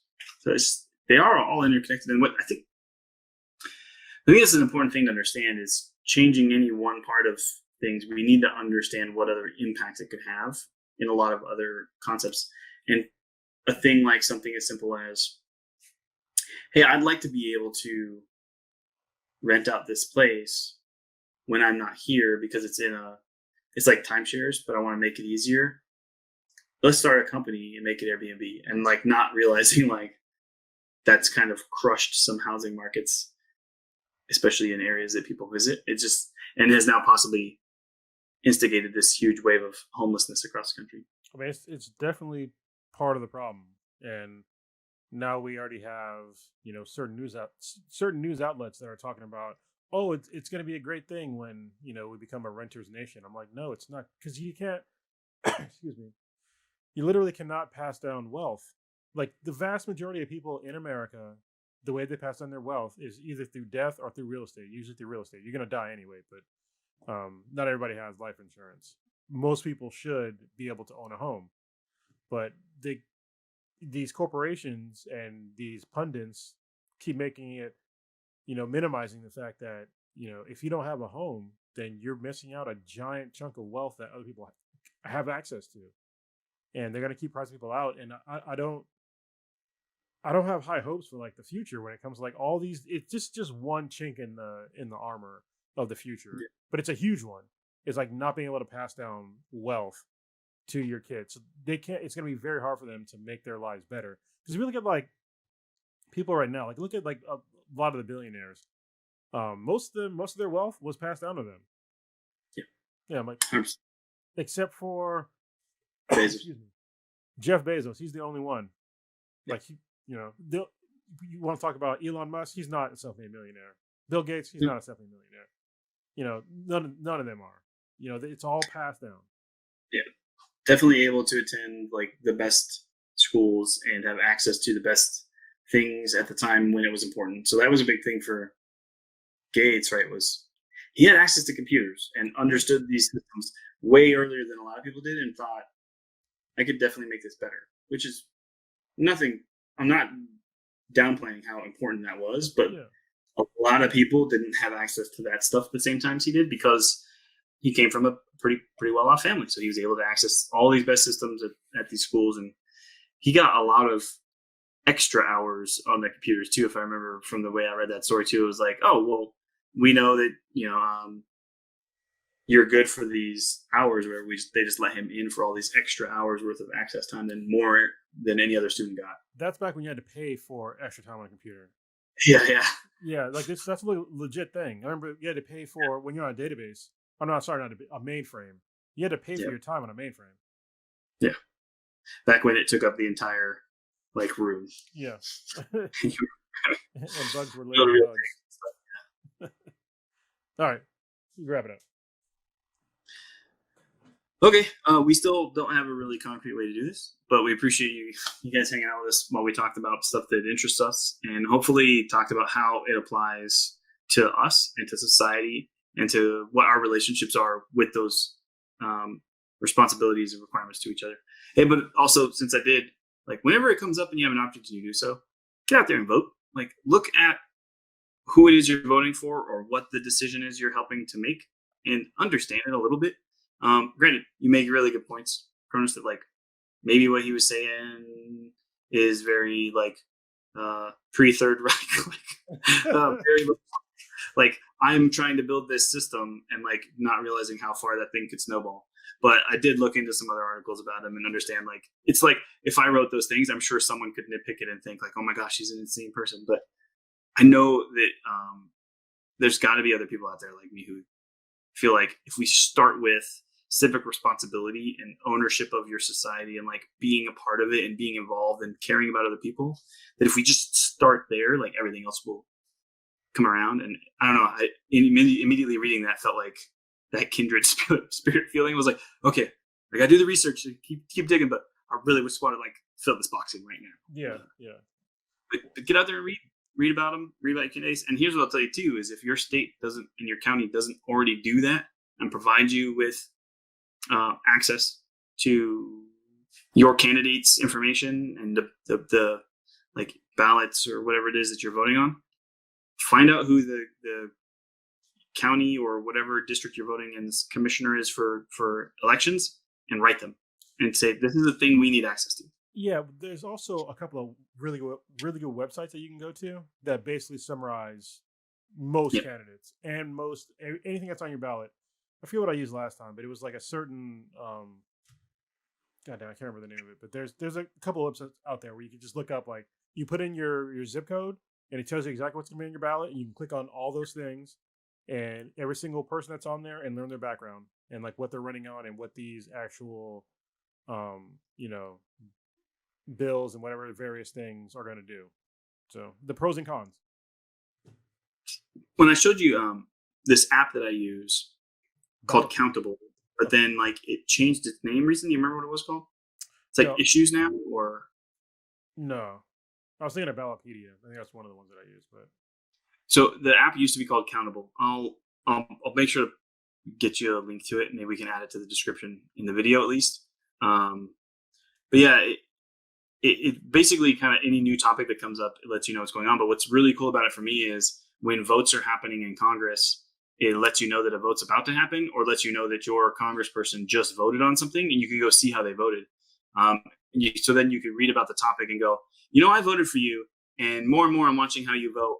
I'm really not appreciating how you're voting, and you can vote for somebody else next time. Yeah. So. Yeah, that's good. Because every now that's how you get these weird really important term limits, right? Yeah. Just get them out of there. It should not be lifetime. But that's what we're supposed to do. We're supposed to be responsible voters and remove them. They don't need term limits. We're supposed to be the term limit enforcement. But people aren't involved. They can stay there forever. People don't pay attention. I'm still. Oh, we'll talk about it later. We're out of time. Yep. All right. Appreciate it. Yep. Thanks for hanging out. Later. Bye. And people are less likely to even ask questions if it doesn't look like a smartwatch. Yeah.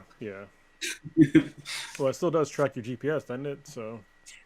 Oh yeah, right. So all you know is I went into a building, which I would have went into that building regardless. So I don't know. It's a little weird to make a big deal out of that, I think. Oh yeah, trust me, I know. Like when people talk about when somebody knows like your IP address or your home address, I'm like, you can drive by anybody's house and know their home address. Like, unless you have some Yes. nefarious means, like why do you care? Like, Right. what's the topic? We're gonna do education.